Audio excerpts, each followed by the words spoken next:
మీరు ముందు సీజన్స్ అన్ని చూసారా ఎప్పుడైనా? శివబాలాజీ గారు కొంచెం కొన్ని చూసిన అంటే అలా అప్పుడు ఏం అనలే కదా అనే టైప్ లో ఏమన్నా వెళ్ళిపోయారా? ఎగ్జాక్ట్లీ అవన్నీ చూసినప్పుడు నాకు ఏమనిపించింది అంటే బిగ్ బాస్ గురించి జోకులు వేస్తే పట్టించుకుంటాడా అన్నది నాకు అనిపించింది. ఎందుకంటే ఆయన వచ్చింది దాని గురించి కాదు కదా, మనతో గేమ్లు ఆడించి అందులో ఫిట్ ఉన్నోని ముందుకు తీసుకెళ్ళడానికి, అంతే కదా. సో నేను డెఫినెట్లీ అదంత పెద్ద ఇష్యూ అవుతుంది కూడా అనుకోలే. ఇంకోటి కావాలని అన్నది కాదు, నేను వాంటెడ్లీ బిగ్ బాస్ని తిట్టడానికి నేను హైలైట్ అవ్వడానికి మాట్లాడే కావు, అవుట్ ఆఫ్ పెయిన్ వచ్చినాయి. అండ్ ఈ ధమాక్ అనే పదం చాలా రెగ్యులర్గా వస్తూ ఉంటుంది. అండ్ సీతు ఆ రోజు ధమాకని ఎందుకంటున్నా అని ఫీల్ అయినా కూడా ఆ వెరీ నెక్స్ట్ మినిట్ జరిగింది, సీతు రూమ్లోకి వెళ్ళి ఏడ్చుకుంటా నేను అసలు ఎవరినో తిట్టాలనుకున్నా, ఏదో ఎమోషన్ పోయి మా అన్నతో తిట్టాల్సి వచ్చింది, అభయ్ అన్నను తిట్టాలని ఇంటెన్షన్ నాది లేదు, ఎవరినో అనభయ్ అన్ననన్న అని చెప్పి ఏడ్చింది ఆమె. కానీ ఆ రోజు తను ఏడ్చింది ఎవడు ప్లే చేయలే. నేను సీతుతో మాట్లాడడానికి నేను ట్రై చేస్తున్న విషయం కూడా ఎవడు ప్లే చేయలే. ఎగ్జాక్ట్లీ. సో దానివల్ల మాకు పెద్ద గొడవ అయింది అనుకో, తెల్లారు హక్ చేసుకొని పోనీ బేటా అన్నాం, సారీ అన్న అన్నది, సారీ బేటా నేను కావాలని కాదురా, నేను సొంత చెల్లెలాగా నేను ఫిక్స్ అయిపోయినా, నేను ఇంట్లో కూడా క్యాజువల్గా మాట్లాడతా కాబట్టి నిన్ను మెంటల్గా ఫిక్స్ అయిపోయినా నువ్వు నా చెల్లె అని. సో అట్లా అనుకోకుండా వచ్చిన మాటలేరా అంటే పోనీ అన్న వదిలే అన్న అనుకున్నా, మేము ఇంకా స్ట్రాంగ్ అయినాం. ఇప్పుడు సరే మీరు ఇలా అంటున్నారు, ఓకే, మీరు బిగ్ బాస్ని మీకు స్క్రిప్ట్ రాయడం, టాస్క్లు రాయడం చేత కావట్లేదు, బయటికి పిలిస్తే నేనైనా రాస్తా అని అన్నారు కదా, మరి అప్పుడు కూడా సేమ్ అదే రీజనా? అంటే అప్పుడు కూడా బయాసిడ్ గా అదే అంటున్నా. అవన్నీ నాతో పాటు చాలా మంది అన్నారు, ఎందుకన్నారో చెప్తా. సడన్గా ఫస్ట్ గేమ్ అయిపోయింది, సెకండ్ ఎగ్ గేమ్ అయిపోయింది, సగం మంది ఎందుకు ఫ్లిప్ అయ్యారు? ఈ బ్యాలెన్స్డ్ టాస్క్ పెట్టనీకి మాకెందుకురా మరి ఆ గేమ్ పెట్టిర్రు, అసలు ఏమవుతుందిరా అని వాళ్ళు కూడా అన్నారు. ఎందుకు? వాళ్ళు ఫీల్ అయ్యారు కాబట్టి. నెక్స్ట్ డే మేము ఆడినప్పుడు మాకు ఛాన్స్ ఇవ్వనప్పుడు మరి వాళ్ళకి రెండో ఛాన్స్ ఎందుకు ఇచ్చిరా అని మేము ఫీల్ అయినాం. ప్రేరణ అన్నది దీ మాత్రం దానికి మరి నన్ను ఎందుకు తీసేసిర్రా, గేమ్ అయిపోయింది దానికి. సో గేమ్ అబ్రప్ట్గా ఎండ్ అయిందని అందరు ఫీల్ అయ్యారు. ప్రేరణ తీసేసిన కంటిన్యూషన్ లేదా, ఆడ సడన్గా ఎండ్ అయింది. సో అందరు ఏమన్నారు, అసలు ఈ అమ్మాయి గేమ్ ఎందుకు పెట్టిండ్రా అని ప్రతి ఒక్కడు మాట్లాడుకున్నాడు. అసలు ఏం అర్థమైతే లేదు. ఇంకా వేరే వాళ్ళు ఏమన్నారు, పృథ్వీ అనుకున్నా. పృథ్వీ ఏమన్నాడంటే నువ్వు ఓడిపోయినా నేను చీఫ్ తీసేసిండు, ఓకేరా, గెలిచిన కూడా తీసేసిర్రా చీఫ్ పొజిషన్లోకి వెళ్ళి అని వాడు కూడా నవ్విండు. సో అట్లా ప్రతి ఒక్కడు ఏదో ఒకటి అంటేనే ఉన్నాడు వానికి వచ్చిన తెలుగులో. ఇప్పుడు వాళ్ళు అంటున్నారు కదా అన్న, వాళ్ళు చూపించలేదు మీరే చూపించారు అంటే బయాసిడ్ బిగ్ బాస్ స్టార్ మా టీం వాళ్ళకే కొంచెం ఎక్కువ ఫోకస్ ఫుటేజ్ చూపించారని బయట చాలా మంది అంటున్నారు. దానికి మీరు ఓకేనా, అంగీకరిస్తారా? ఇప్పుడు అదే అయి ఉండొచ్చు కదా. ఇప్పుడు నేను ఇన్ని మాట్లాడుతుంటే మాకేవి చూపించలేదని మీరు అంటున్నారు. సో డెఫినెట్గా నన్నే ఎందుకు హైలైట్ చేశారని నేను అన్నా. అండ్ డెఫినెట్లీ హానెస్ట్గా నేను బయటకు వెళ్ళినాక కూడా నాకు ఎండమాల్ టీం ఎవరైతే బిగ్ బాస్ ఉన్నారో వాళ్ళతో మాట్లాడినా.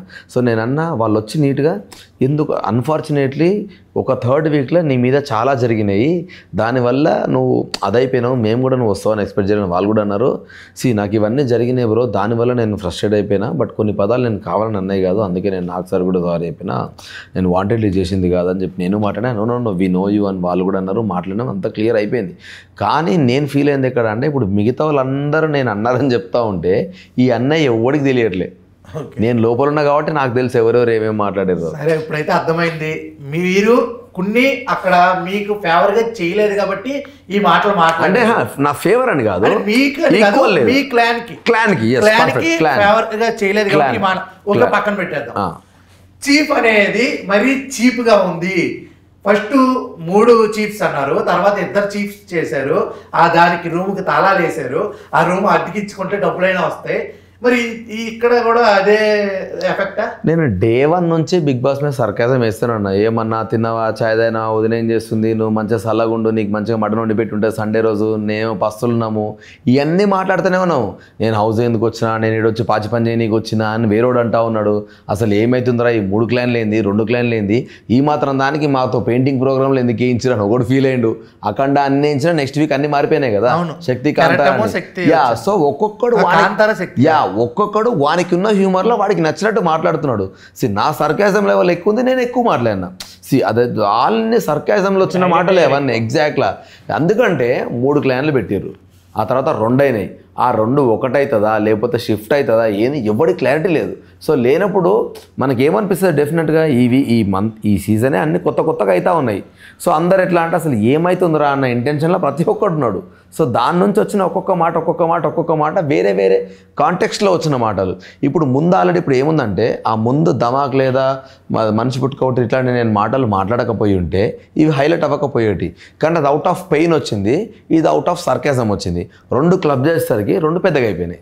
అవును, మీకు బ్యాడ్ నేమ్ రావడానికి ట్రై చేసింది ఈ వీక్ అయితే మాత్రం. ఎగ్జాక్ట్లీ. అలాగే నాకు తెలిసి ఈ వీక్, ఈ థర్డ్ వీక్ అందరికి ఫస్ట్ వీక్ ఏంటంటే ఎంట్రీస్ ఎవరి గురించి ఏంటి, రెండో వీక్ ఎవరేంటి, మూడో వీక్ ఏంటంటే ప్రతి ఒక్కరు కూడా తెలిసిపోద్ది ఫేక్ ఇస్తున్నాడా లేకపోతే వాడు బాగా ఆడుతున్నారా అని. కానీ అదే వీక్ లో మీరు ఇది చేయడం, అదే చీఫ్ అయ్యారంటే 12 మంది మిమ్మల్ని ఓకే అని చీఫ్ గా అనౌన్స్ చేశారంటే అందరికీ ఇష్టమే. అంటే రాజు అవ్వాలని చెప్పి రాజ్యంలో ఉన్న వాళ్ళందరూ ఓకే కోరుకున్నారు. అలాంటి రాజు బయటికి వచ్చేసాడేంటి అని అందరూ షాకింగ్ లో ఉన్నారు. అందుకే ఆ షాకింగ్ లోంచి చాలా మంది అడగమన్నారు, అందుకే ఈ క్వశ్చన్స్ అడిగారు. బ్రో ఏదని అడగండి, ఎందుకంటే ఇప్పుడు జనాలు పాపం ఏం చేస్తారంటే వాళ్ళు చూపించిందే చూస్తారు. ఎస్పెషల్లీ నా ఇంట్లో నా వైఫ్ దానికి నా గురించి తెలిసి కూడా సీతుని నేను తిట్టినాను ఘోరంగా ఫీల్ అయ్యి నువ్వు ఎందుకు తిట్టినవరా సీతుని అని అడిగింది. కానీ జరిగింది అది కాదురా, ఆ తర్వాత సీతు ఏడ్చింది ఉంది, నేను ఫీల్ అయింది ఉంది, మేము కలిసింది ఉంది అంటే అరే ఇవన్నీ నాకు తెలియదురా, డైరెక్ట్ మీరు గొడవ పడగానే షో ఎండ్ చేసేసారు ఆ రోజుకి, నెక్స్ట్ డే ఏమైందని టెన్షన్ పడ్డా అని ఆమన్నది. సో ఇవన్నీ చూపించకపోతే పబ్లిక్ కాబట్టి ఇంకా ఆబ్వియస్లీ. సో అందుకనే నేను పబ్లిక్ని ఏమంటలేదు, ఎందుకంటే పాపం వాళ్ళకి ఏం చూపిస్తే అదే మాట్లాడతారు. కానీ నా పాయింట్ ఏంది, అది ఎందుకు జరిగింది ఎగ్జాక్ట్లీ క్లారిటీగా చెప్పాల్సిన రెస్పాన్సిబిలిటీ నాది. సో అందుకనే నేను నీట్గా అన్ని ఎక్స్ప్లెయిన్ చేసుకుంటూ వస్తున్నాను. ఓకే అలా ఇదే పక్కకి. ఇప్పుడు కామెడీకి వచ్చేద్దాం. మణికాంత్ బిట్టు తీసినప్పుడు నిజంగా యాక్చువల్గా వాడు వచ్చినప్పుడు అరే భలే క్యూట్గా మంచిగా ఉన్నాడు అని అనుకున్నా. ఫస్ట్ ఆఫ్ ఆల్ ఆయనకి 30 ఏళ్ళు అనుకోలే, ఆయనకి పెళ్ళైందని అసలు అనుకోలే. నేను పిల్లోడు అనుకున్నా, 20-22 ఏళ్ళ పోరడేమో అనుకున్నాక లోపలికి వచ్చినా అయిపోయింది. నేను ఆడ సోఫా కాడ కూర్చొని ఏదో మాట్లాడుతూ ఉన్నా. అది నా నామినేషన్ అప్పుడే బర్త్డే. వాడు అందరితో అగ్రెసివ్గా మాట్లాడి డైరెక్ట్ నీ ఎవరికి కావాలి నీ ఎమోషన్లు అనగానే వాడు అవుట్ అయిపోయాడు. వాడు ఈయనతో నేను మాట్లాడలేను, వీడు గట్టిగా మాట్లాడుతున్నాడు అనుకొని సైలెంట్ అయిపోయాడు, ఏడ్చిండు. ఆ తర్వాత కొద్దిసేపటికి రియలైజ్ అయ్యి అన్న నువ్వు కరెక్ట్ మాట్లాడినావు, సారీ అన్న నిన్నేమన్నా అంటే అని అన్నాడు. సో నేను అనుకున్నా పోనీ లైక్ క్విక్గా రియలైజ్ అయ్యండి, నేను హ్యాపీ తీసుకున్నా, లైట్ తీసుకున్నా. అప్పటి నుంచి తక్కువ మాట్లాడుతూ ఉన్నాడు. సడన్గా నేను ఇట్లా కూర్చున్నా, ఎవరో వాడు కెమెరా దగ్గరకు వచ్చి ఏడుస్తూ ఉన్నాడు. నేను ఇటు చూసేలోపు వీనికి ఏదో తక్కువైందో తెలుస్తలేదు, నాకు ఏది తక్కువైందో తెలుస్తలేదు. ఏంది అని అన్నప్పుడు ఏం బిట్టు పెట్టినావా అని అన్నది విష్ణు వచ్చి అనగానే నేను ఒక్కసారి ఏంది నేను బిట్టున్నా, భలే మేనేజ్ చేసినావా బ్రో అనుకుంటూ వెళ్ళింది విష్ణు. నేను ఒక్కసారి నవ్విన గట్టిగా. ఆ నవ్విన తర్వాత ఇంకా ఎక్కువ షాక్ అయింది ఏంటంటే వాడిది మేము మొన్న వచ్చినప్పుడు చూసింది ఇట్లా తీసి ఇంతకంటే ఎక్కువ ట్రాన్స్పరెంట్ ఉండలేదు. పక్కన ఉన్న సోనియాను నిఖిలు ఇలా అంటుంటే వాళ్ళు ఏదో అనుకున్నారు, ఇలా నిఖిల్ మొగం చూస్తుంటే ముందే ఉన్నాడు నమ్మలేడు, ఇలా తీసేలా ఇచ్చేస్తే అది ఏదో కచ్చి ఉన్నట్టు పక్కన పెట్టే కొంచెంసేపు.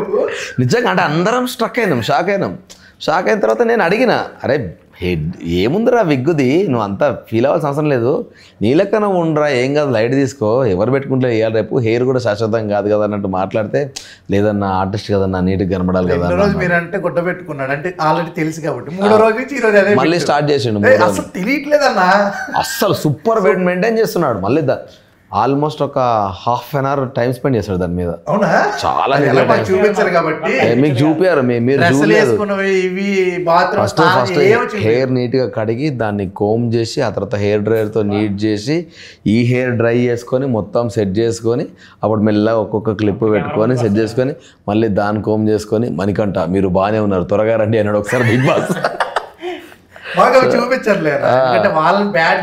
అండ్ ఇంకోటి కూడా నేను కూడా ఇప్పుడు సారీ మళ్ళీ దానికి వచ్చినా అన్నట్టు కాదు కానీ నేను బిగ్ బాస్ అన్న వదిలే మంచిగా ఇట్లాంటివి మాట్లాడుతున్నాడు. బిగ్ బాస్ కూడా జోకులు వేస్తాడు మా పైన. ఒకసారి ఏమో ఎప్పుడు లేట్గా వచ్చే పృథ్వీ త్వరగా రండి అని ఒకసారి అన్నాడు, టాస్క్ల కోసం తప్పించే అబ్బాయి ఆ లేఖను చదవండి అన్నాడు. ఇంకోసారి నిఖిల్ గారు అందరం వచ్చినాం, నిఖిల్ అందంగానే ఉన్నారు త్వరగా రండి అన్నాడు. సో అది కూడా ఆయన కూడా అంతే, ఎవరైనా అదే అనుకుంటారు కదా, కావాలని ఒకరిని ఎందుకు టార్గెట్ చేస్తే ఆడియన్స్ అన్నయ్య అంత నీట్ గా చెప్తున్నారు. ఇక పైన